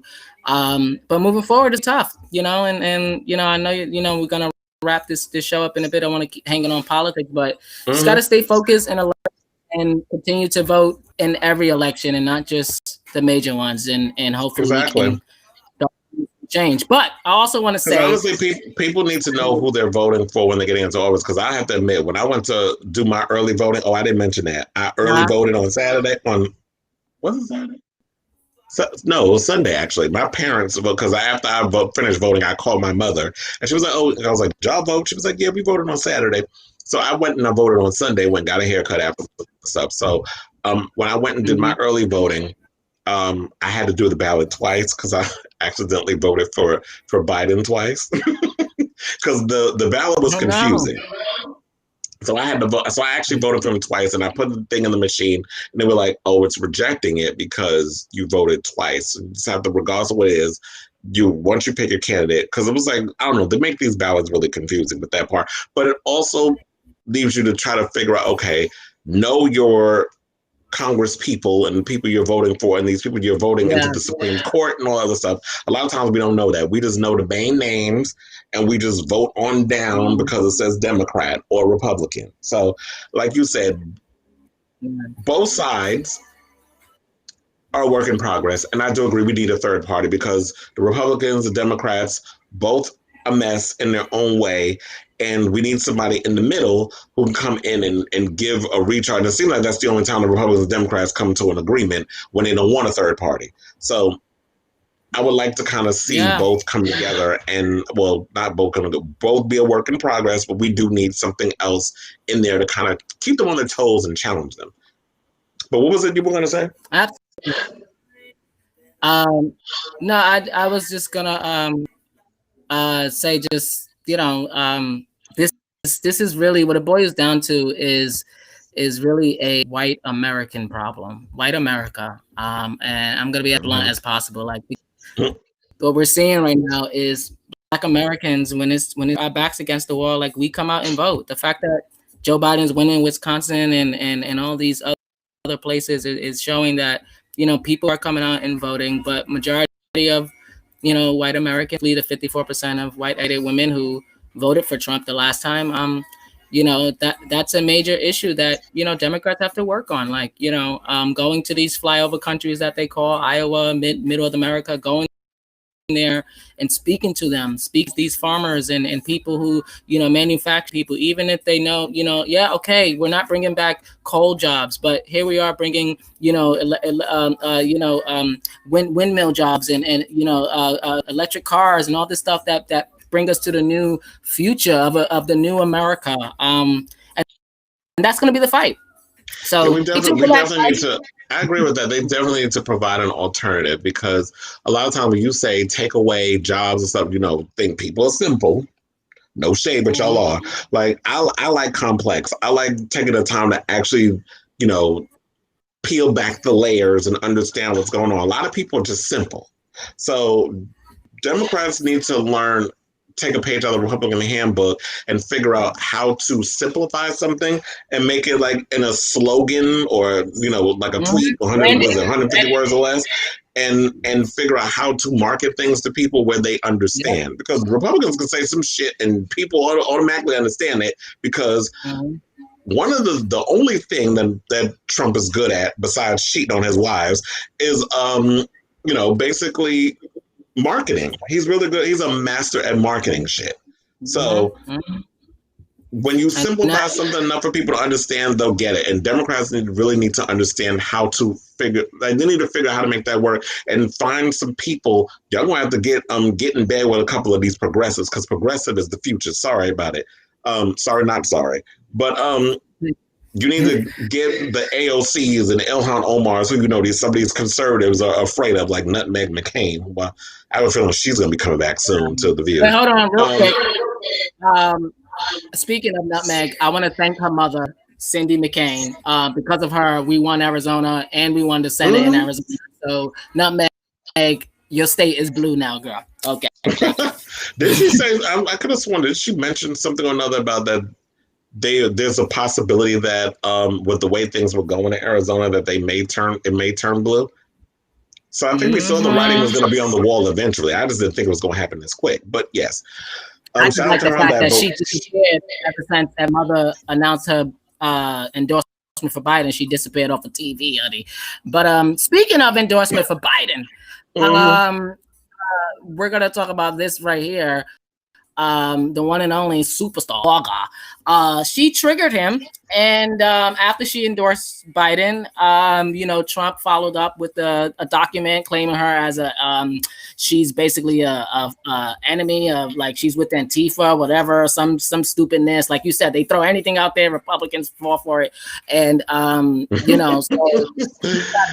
y'all act like Antifa is a bad thing. Like, it means anti-fascist. Like, what's so wrong with, like, yes, where she's against dictatorship, which something you wish you were. You wish you were Putin. You wish you were Kim Jong-un. You wish you were all these other fools that are around here enslaving their people. Right. And she goes on and says, like, thanks for your head rent free. Someone else that needs to get her head checked. From what I heard, that he went to her last concert. I mean, I don't know which concert it was, but I heard, like, I was watching something or another. Was it The View? Something or another that they mentioned that one? That he was at her concert and he had a good time and all this other stuff. So one minute you go to a Lady Gaga concert and you're a fan, but now that she's kind of thrown a little, she's for someone who you don't like. Now you don't like her. She's anti-fascist and other. But you know what? At least you have her father, because he's the one that voted for you. So exactly. And that was the backlash. And speaking of backlash, you got this girl here. That is the one and only Kourtney Kardashian with the that is not Kourtney Kardashian.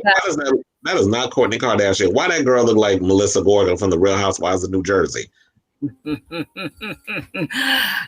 love getting snatched, honey. But that waist doesn't look real. So she's over here endorsing this is what she wore to endorse Kanye too, and voted for himself for the first time. How wonderful. And so she basically on Insta, she was quoting this here. I'm not going to read the whole thing, but basically she is saying that the N95 mask is causing cancer. So, when we say that the rhetoric and shit that they believing is real, like she's perpetuating it. And it's just disgusting to see how far these Kardashians are going. Like, and I mean, but yeah, so that is what's going on in the world of celebrity politics, if you will. Because I wear those masks, and I do wear those masks every day when I'm working. I wear it all day when I'm at the gym, all the other stuff, because I got the 50 pack. Shout out to my barbershop, because the other day I went and there was an Asian guy that came in selling it for $6, the whole box. So you're going to talk about I'm going to get testicular cancer because I'm wearing a mask. Girl, your whole family is a fucking cancer. So for you to sit up in here and talk about that for wearing a mask that's going to save my life, is going to give me cancer. Eat a dick, bitch. Oh, wait. I don't want to invite you to eat a dick, because your family is eating enough dicks, particularly the black ones. So, and we're not trying to get I gotta watch it, because all of a sudden I'm gonna be banned on YouTube talking this foolishness. It ain't gonna be no Wednesday night kiki. The girls ain't gonna have a kiki on Wednesday. It's like, look, they be saying so much dumb shit. It's like, but y'all shut up with the conspiracy. Because there was another one. I don't know if you heard this, but I heard that there was one I'm so done with that old fool. He was on social media saying something or another that to get rid of the coronavirus, you drink like hot liquids, like tea. Really? So we up in here spewing rhetoric about that the only way you can get rid of the Rona is by drinking hot liquids. I don't know. Everyone got their home remedies. But wash your hands, stay safe.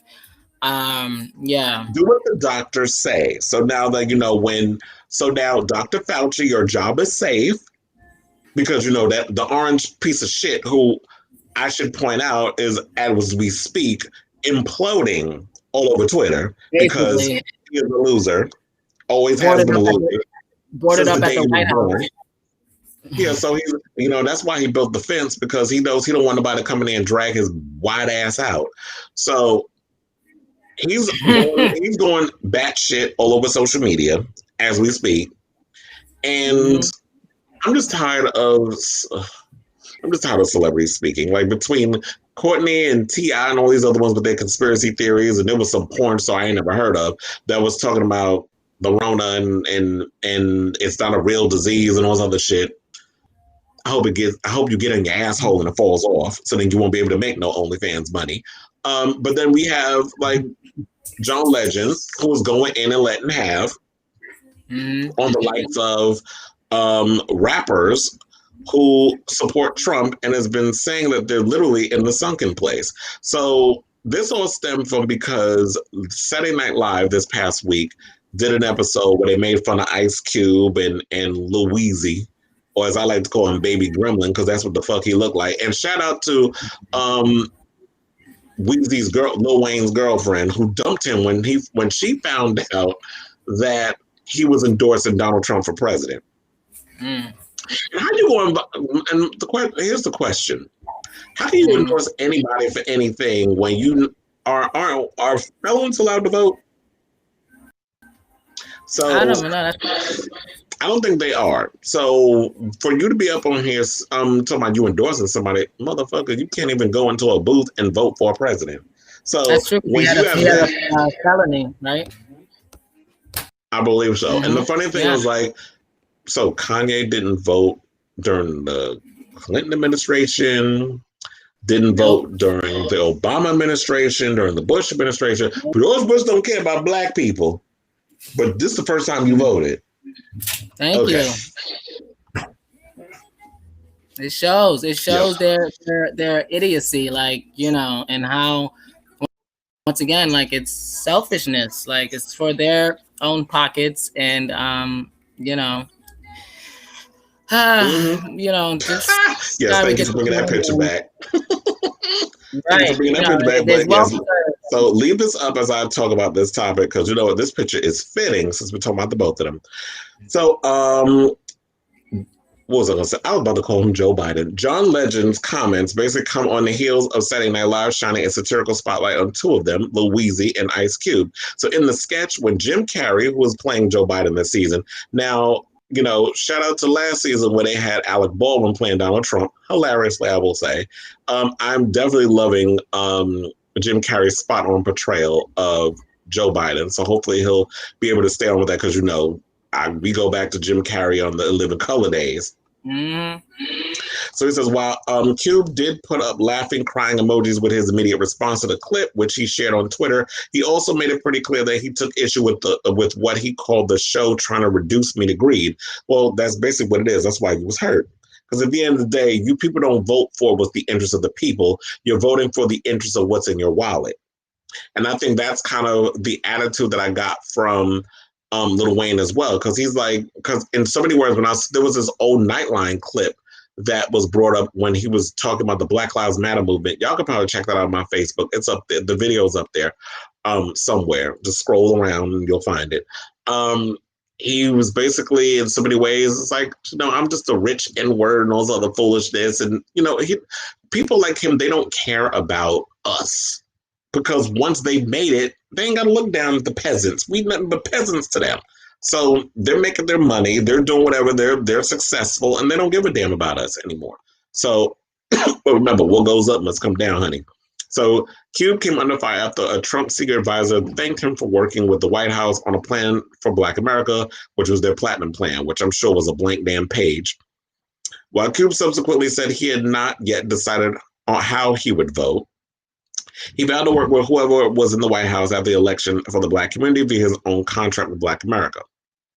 So, you know, Lil Wayne and 50 Cent basically gave their support to Trump, but it wasn't in Lil Pump. I ain't never heard a Pump song.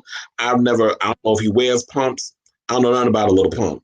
But from what I heard is that 50 backed away from supporting Trump after a white woman by the name of Chelsea Handler got that ass. So here's what John Legend said, because I was supposed to get to that point. She says, my speech is supportive at Joe Biden and at Kamala Harris. Let's end this national nightmare. So he posted a little speech that he gave where he talked about we'll choose a country where the president encourages police brutality and cannot bring himself to condemn white supremacists or neo-Nazis, or one where he where we hold our police accountable and begin to root out this systemic racism in our society. So Legend went and targeted rappers by saying some of your former favorite rappers have been taken in by these lies. I think they've even found a new supergroup. It's called the Sunken Place, which, of course, is a reference to the horror film Get Out. And he says, Trump's platinum plan for Black folks is nothing but fool's gold because you can't bank on a word he says. Ask the students at Trump University. Ask all the contractors he stiffed. Ask people his charity was supposed to help before it was shut down for being a fraud. Ask all the Black and brown Americans who are dying from this virus and losing their jobs under his watch. The president isn't strong, Legend continued. He's a coward, and his career in business and in government has been a failure after failure after failure. We need a president we can trust. So I agree with that. Everything he pretty much said.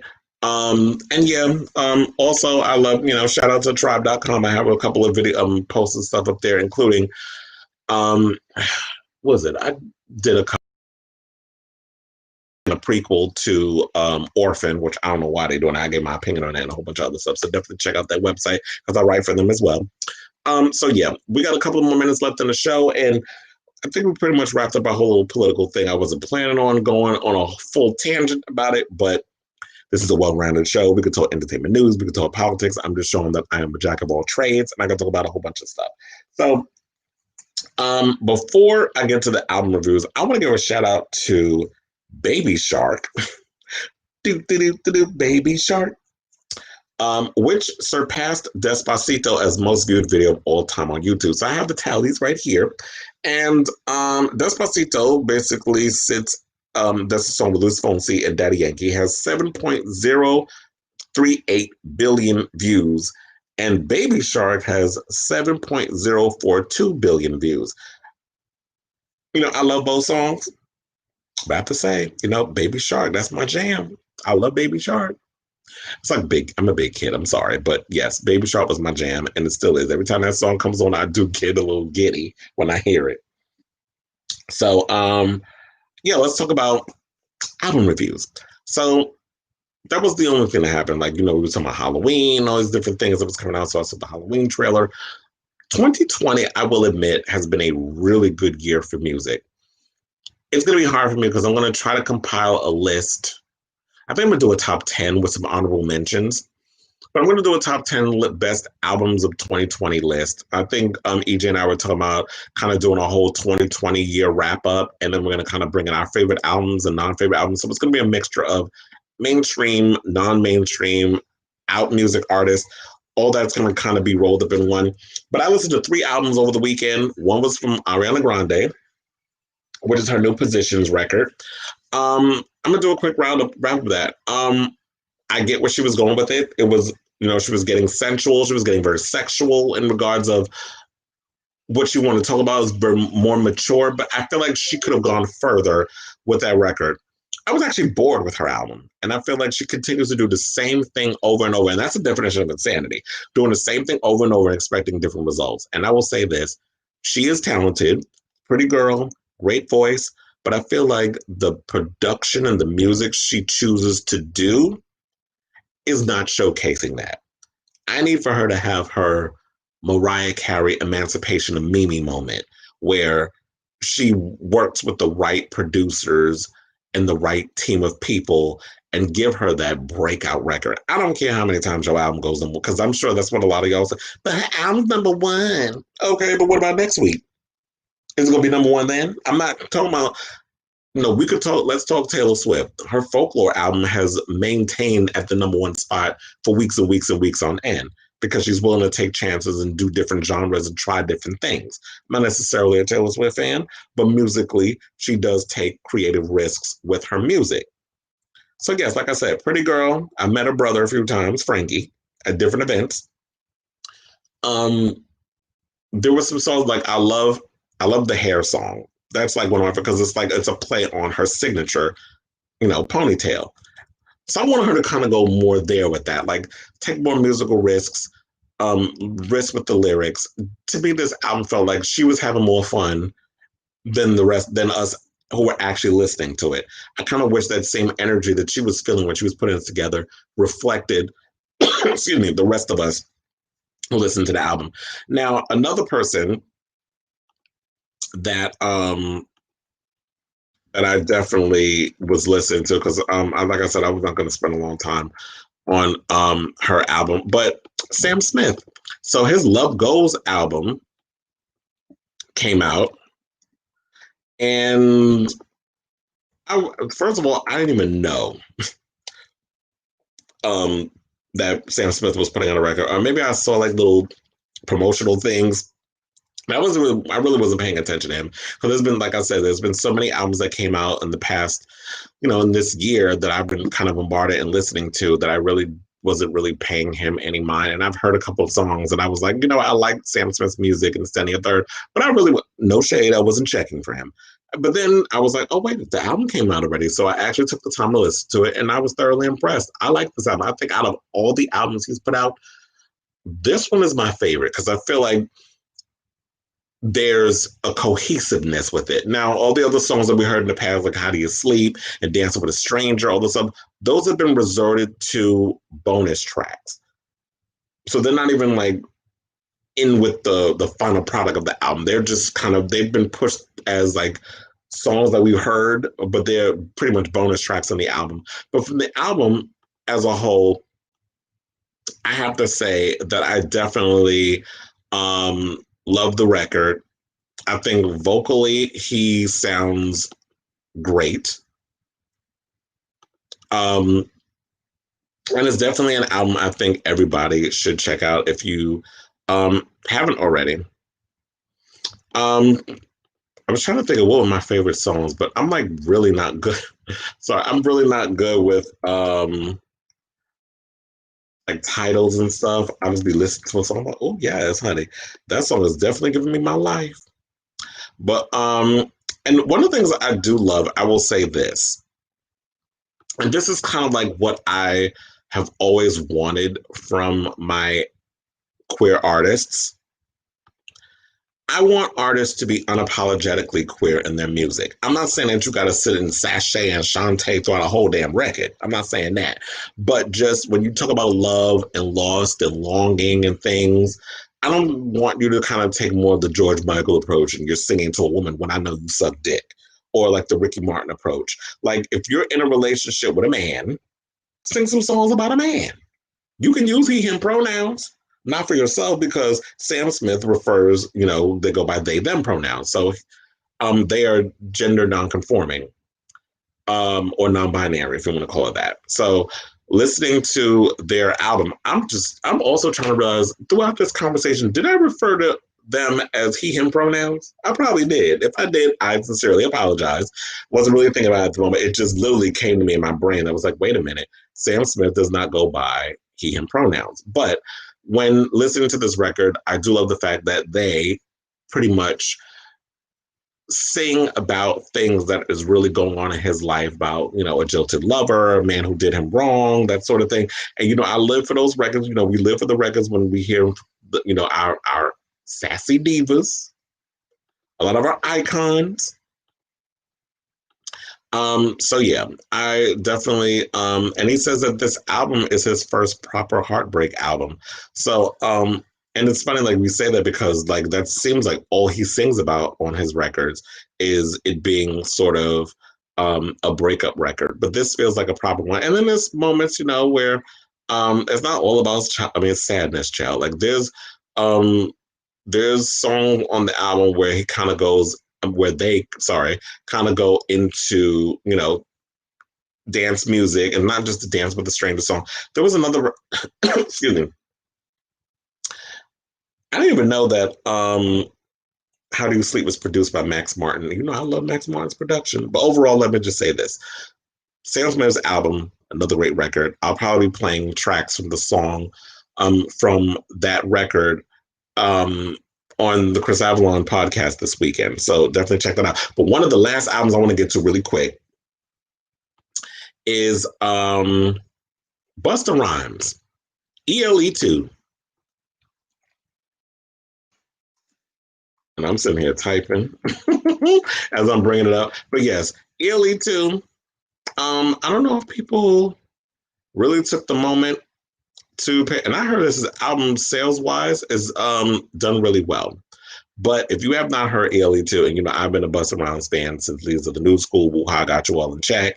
The way back in the day, I love the first ELE album, Disaster Strikes, Anarchy. Like I could sit here and name as many great albums to come from Busta Bus. But if you really want to hear a hip hop record, and this is one of the things like okay, I'm gonna throw lots of shade. I don't get the whole trap music thing. Like there's certain artists who have managed to take the trap beats and make it work on a level that I can get behind, like Bad Bunny and stuff. But for the most part, like all that shit y'all say, I don't understand none of that. It all sounds like y'all just drink a lot of Kool-Aid, or not Kool-Aid, what's that? Cough syrup, and y'all just be spewing a bunch of bullshit and call it music. But what I love about this album is the fact that I got the opportunity. It's like you're talking about things that's going on in the world. And from what I did not know this, but in an interview that he recently did, I think it was with Ebro in the Morning, he said that this album was 12 years in the making, and this was self-financed, which is probably why it's good, because this record industry right now is trash. So he said this is the first time that he's actually put out an album in an era where streaming plays a lot into us listening to music and stuff. So with this record, I definitely love the song that he has with Mariah Carey, which is, in my opinion, a sequel to their first collaboration together. I think it was called Give It To Me. I love their collaboration together. I love the song that he has with Rhapsody, where they're both coming at it from a point of view of being in a relationship with your baby's mother. Well, they're not together, but the fact that they have a child, and I'm coming over to take care of my kid or to come visit my kid.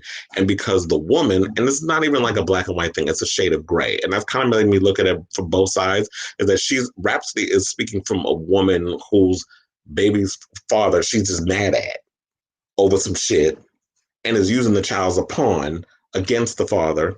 And the father, no matter how many obstacles is being thrown in his way, he's not willing to give up on his kid, that he's still going to try to find a way to be in the picture, instead of like a lot of men I know or I'm seeing who will sit and use the fact that my baby's mother is a piece of shit as an excuse of why you can't see your son. You can always find a way to be around your kid if you need to. Never let some scorn bitch use that as an excuse. So the fact of them coming together on that track was excellent. I think Louis Farrakhan was even on the album at one point. I love the, Chris Rock coming in and narrating, and he was offering his hilarity and stuff in there. The track with him and Rick Ross, I love. So just the album has so many different highs and lows, ups and downs, different emotions, and I just love that it just felt to me like an album that was pretty much it was multi-layered. It wasn't just something that could just be so simple. It just took you on this roller coaster ride of different emotions, as well as it's also like a conscious record. So it's like it allows you to think. And I like that as well. Like I can be entertained, but I also want to think about stuff. So out of all those records, I definitely say my favorite to come out that past week was Busta Rhymes. So definitely, if you haven't heard it, listen to ELE 2. I've had that album on repeat this whole week. So it's not an album you can work out to, but it's something I've had on repeat. Speaking of albums to work out to, I'll probably be doing a review next week of the new Kylie Disco album, because that comes out this Friday, along with the new Little Mix record. So I'll probably save that for next Wednesday when I do another album review wrap up. So with that being said, I don't think I have any more to provide. That's all the tea for today. I guess the next time we'll see each other, we'll finally have a new president, and he won't leave orange stains all over the furniture. So thank you, all of you who are tuning in and watching. Love you all. Check me out next time. Love you all for watching. Bye. Bye. I won't say bye, Eric. Say bye, EJ. I just want to say as well before we go, like you said, hopefully we have a new president. So just take a breath of fresh air and know that the worst is over, and hopefully everything works out to what we want. And as Obama said, I'll leave everyone with this one. As Obama said, voting is not transactional. And that's something that I think we can all take to the bank if you think about it, because I think that's what the frustrating thing that people are going through right now is that it feels like it's a long process to get things done, and just like this show, you got to prepare yourself. And what people need to understand is, okay, now just because we got the troll out, we can drag him out by his hooves, and we get Biden and Kamala in office, that doesn't mean that the fight stops once we get a Democrat in. You still need to kind of go and hold their feet to the fire in regards of issues that affect our community. What are you planning on doing about Black Lives Matter and reparations and police brutality and defunding the police and that sort of thing? Like, what are we going to do with that? Like, these are conversations that LGBTQ rights. What about trans women being constantly murdered, trans women of color being murdered, and nothing being done about it? So these topics, the same things that we expect Trump to do, and he ain't do shit. We can hold this administration accountable to get things done and see if they get things done in the subsequent 4 years that they have to roll back or clean up the mess that this fool has left. And I can't wait for them to, walk around with the world's biggest pesticide to fumigate that goddamn White House, because y'all gonna need a lot. On that note, everyone, make sure you guys sanitize, wash your hands, and just take a moment to be thankful, because it looks like we're gonna stay in a democracy. But we will see you next week. Remember to keep us locked here on all the channels. Wednesday Night Kiki. Kris Avalon, you want to say anything?